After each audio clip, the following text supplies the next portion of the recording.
மக்களே இதை கவனிங்க. 50-60 வருஷமாக 3 கிராம மக்கள் பயன்படுத்திட்டு வர்ற இந்த மண் பாதை 5 கிலோமீட்டர் நீளம் வரையும் இருக்குதுங்க. இதுக்கு ஒரு குறுக்க ஒரு பள்ளத்தாக்கு இருக்குது. 6 மாதத்துக்கு ஒரு முறை இந்த பள்ளத்தில் தண்ணி வெள்ளப்பெருக்கு ஏற்பட்டு பள்ளி குழந்தைகள், கல்லூரி மாணவர்கள், விவசாயிகள், போக்குவரத்து ரொம்ப பாதிக்கப்படுதுங்க. பல முறை கோரிக்கை வைத்து இதுவரை எந்த அரசியல்வாதிகளும் இதுக்கு நடவடிக்கை எடுக்கல. ஒரு பாலம் மேம்பாலம் அமைச்சு தரல. கிருஷ்ணகிரி மாவட்டம் வேப்பனப்பள்ளி தொகுதிக்கு உட்பட்ட வேப்பனப்பள்ளி தொகுதி எம்எல்ஏவாக இருக்கிற கேபி முனுசாமி அவர்களும் எதுவும் செய்யலை. பஞ்சாயத்து தலைவராக இருந்த கொப்பகரை பஞ்சாயத்து மற்றும் சஜ்ஜலப்பட்டி மேடகரார பஞ்சாயத்து இரு தலைவர்களும் இது வரைக்கும் எதுவும் செய்யலை. பல முறை கோரிக்கை வச்சு எந்த அரசியல்வாதியும் எதுவுமே செய்யலை.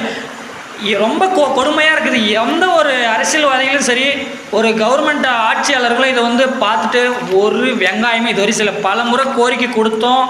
இந்த மண் பாதையை எந்த ஒரு அரசியல்வாதிகளும் இதுவரை சரி செய்யாத ரொம்ப கொடுமையான நடந்துக்கிட்டு இருக்குது.